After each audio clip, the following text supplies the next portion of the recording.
অভিনেতা হুমায়ুন ফরিদীর জন্ম ১৯৫২ সালের ২৯ মে। ঢাকায় নারিন্দায় তিনি জন্মগ্রহণ করেন। মঞ্চ থেকে চলচ্চিত্র অভিনয়ে সবখানে দুর্দান্ত প্রতাপে রাজত্ব করেছেন হুমায়ুন ফরিদী।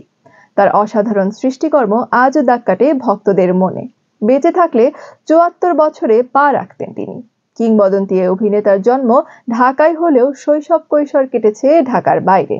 বাবার চাকরির সুবাদে ঘুরতে হয়েছে মৌলভীবাজার, ব্রাহ্মণবাড়িয়া, চাঁদপুর, কিশোরগঞ্জ, মাদারীপুর সহ আরো অনেক জেলায়।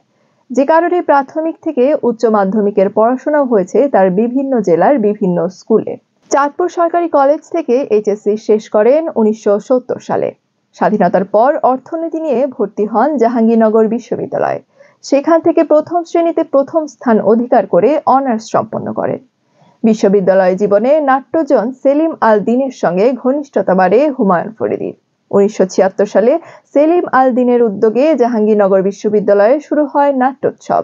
এই উৎসবে ফরিদীর নিজের রচনায় এবং নির্দেশনায় মঞ্চস্থ হয় আত্মস্থ ও হিরণ্ময়দের বৃত্তান্ত নামে একটি নাটক, যা ওই সময়ে নাটকটি সেরা হিসেবে বিবেচিত হয়েছিল। এরপর মঞ্চ, টেলিভিশন ও চলচ্চিত্র তিন মাধ্যমে দাপিয়ে বেড়ান এই গুণী অভিনেতা। ৩ দশকের বর্ণিল ক্যারিয়ারে তিনি উপহার দিয়েছেন অনেক জনপ্রিয় নাটক ও চলচ্চিত্র। মাতৃত্ব চলচ্চিত্রে অভিনয়ের জন্য ২০০৪ সালে সেরা অভিনেতা শাখায় জাতীয় চলচ্চিত্র পুরস্কারও পান তিনি। ব্যক্তিগত জীবনে প্রথমে ফরিদপুরের মেয়ে মিনুকে বিয়ে করেন ফরিদী। সেই ঘরে দেবযানী নামের মেয়ে রয়েছে তাদের। পরে তিনি বিয়ে করেন অভিনেত্রী সুবর্ণা মুস্তাফাকে। ২০০৮ সালে সেই বিয়েও বিচ্ছেদ হয়ে যায়। নৃত্যকলা ও অভিনয় শিল্পের জন্য ২০১৮ সালে মরণোত্তর ২১ পদক লাভ করেছিলেন এই অভিনেতা। ২০১২ সালে ১৩ ফেব্রুয়ারি না ফেরার দেশে পাড়ি জমান এই কিংবদন্তি।